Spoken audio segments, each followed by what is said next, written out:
पहिल्यांदा मी या ठिकाणी आदरणीय शरद देशमुखजी यांना भावपूर्ण राज्यातील शेतकऱ्यांच्या वतीनं श्रद्धांजली अर्पित करतो. त्यांच्या कुटुंबाची भेट घेण्यासाठी, सांत्वन करण्यासाठी या ठिकाणी मी आलो. विधान परिषदेच्या सभागृहामध्ये सुद्धा हा प्रश्न चर्चेला आला.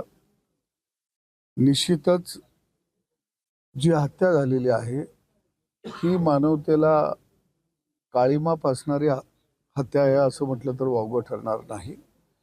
आणि राजकारणाचं गुन्हेगारीकरण किती झपाट्यानं व्हायला लागलेलं आहे त्याचं हे मूर्तिमंत खऱ्या अर्थानं उदाहरण आहे. आणि मला वाटतं की अशा या क्रूरतेनं वागणाऱ्या आरोपींना यांना न्यायालय त्या ठिकाणी त्याच्यासमोर होणारा निर्णय, मग शिक्षा याची वाट सरकारनं बघू नये. कारण अशा लोकांचा एन्काउंटरच करायला पाहिजे ही माझी स्पष्ट भूमिका आहे. या प्रकरणामध्ये पाहिले तर या ठिकाणी एसपी देखील बदलण्यात आलेली आहे. आता संपूर्ण सीआयडी तपास करणार आहे. सीआयडीच्या पदार्थ पाहिले तर आता एसआयटी देखील नेमण्यात आलेली आहे. तर या एसआयटी प्रकरणामध्ये पाहिले तर आपल्याच काही आपण सत्तेमध्ये आहात, हे सत्तेतले काही आमदारांनी त्याच्यावर काही दाखवलेले आहे. नाही, एक आहे की तपास यंत्रणेला आपण सगळ्यांनी सहकार्य करावं. महाराष्ट्रातलं पोलीस दल हे खऱ्या अर्थानं भक्कम आहे.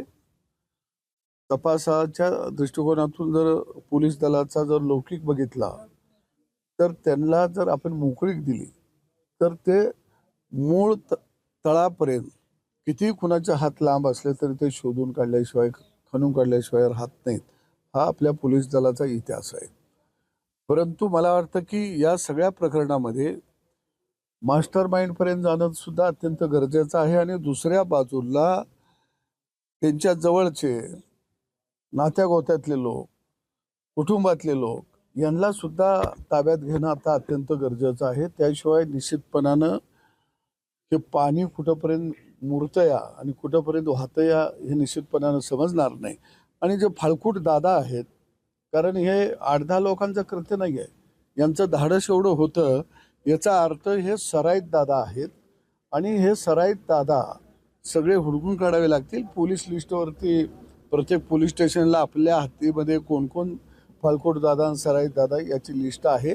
या सगळ्यांच्या भविष्यकाळामध्ये मुसक्या आवळाव्या लागतील. नाहीतर भविष्यामध्ये हेच दादा कालांतरानं सुटून आले की हातामध्ये सोन्याची कडी घालून, गळ्यामध्ये सोन्याचा माळा घालून आणि केस 2 किलोमीटर वाढवून जनतेच्या समोर नाचत असतात, अशा दादांना या महाराष्ट्रामध्ये थारा नाही. आणि म्हणून मला एक अपेक्षा आहे आपल्या माध्यमातून की देवाच्या काठीला आवाज नसतो, तसं या राज्याच्या योगायोगानं मुख्यमंत्री देवेंद्र फडणवीस आहे, यांच्याही देवाच्या काठीला आवाज नाही परंतु न्याय आहे असं जनतेला वाटलं पाहिजे. अशा दृष्टिकोनातून याचा तपास व्हावा ही माझी अपेक्षा आहे. 2 कोटीच्या प्रकरणामध्ये वाल्मिकांना यांना ताब्यात घेतलेला आहे. त्यांची चौकशी चालू आहे. मात्र या संदर्भामध्ये जे मंत्री धनंजय मुंडे यांचा देखील राजीनामा मागणे सत्तेधाऱ्यातले आमदार मागत आहेत. कसं पाहता? नाही, मला वाटतं की कार्यकर्ता एकदा जाळ्यात आल्यानंतर या सगळ्या प्रकरणाच्या अनुषंगानं तपास होत असताना त्यांनी दिवसभरामध्ये किंवा त्या सगळ्या घटना घडल्यानंतरच्या काळामध्ये कुणाकुणाशी संपर्क केला याची शहानिशा तपास यंत्रणेने करावी. आणि जे दोषी असतील मग ते कोणी असू त्याच्यावर कारवाई झाली पाहिजे ही आमची मागणी आहे.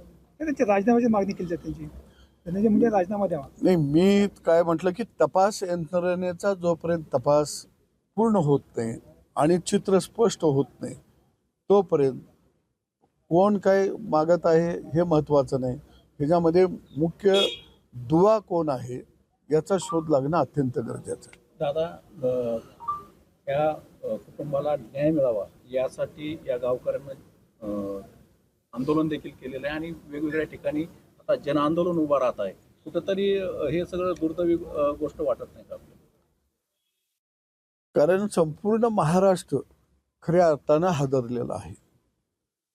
महाराष्ट्रातल्या जनतेचं मन, ज्यांच्या संवेदना जाग्या आहेत अशांचं सगळ्यांचं मन सुन्न झालेलं आहे.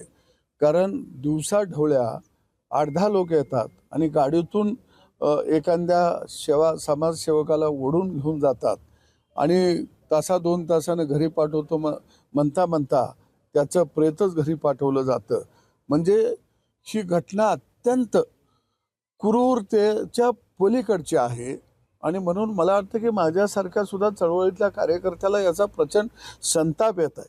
अशा लोकांना खऱ्या अर्थानं या देशातली न्यायव्यवस्था काय असेल काय म्हणेल याची पर्वा न करता चौकात आणून खऱ्या अर्थाने यांना गोळ्या घालून मारलं पाहिजे. अशा पद्धतीचं हे कृत्य आहे.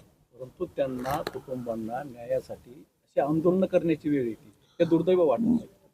या कुटुंबाच्या पाठीमागं संपूर्ण महाराष्ट्र आहे. 18 पगड जाती सगळा समाज ज्यांच्या मी मगाशी म्हटलं संवेदना जागा आहेत ते सगळे लोक खऱ्या अर्थानं आज या महाराष्ट्रातले या कुटुंबाच्या पाठीमागं उभा राहिलेले आहेत. आणि म्हणून निश्चितपणानं सरकार जो तपास सुरू करत आहे त्या तपास यंत्रणेवरती सुद्धा आपण विश्वास ठेवून निश्चितपणानं तपास यंत्रणेलाही सहकार्य करणं तितकंच गरजेचं आहे. पण मी आपल्या माध्यमातून एक सांगतो की कोणताही आरोपी निश्चितपणानं सुटला जाणार नाही. आम्ही निश्चितपणानं सगळे आमदार असू खासदार असू ज्यांच्या संवेदना जागा आहेत ते सगळे आम्ही या कुटुंबाबरोबर आहोत आणि सरकारला न्याय देण्यासाठी आम्ही जे लागल ते आम्ही करू आणि प्रयत्न करायला सरकारलाही भाग पडू. एबीपी माझा, उघडा डोळे बघा नीट.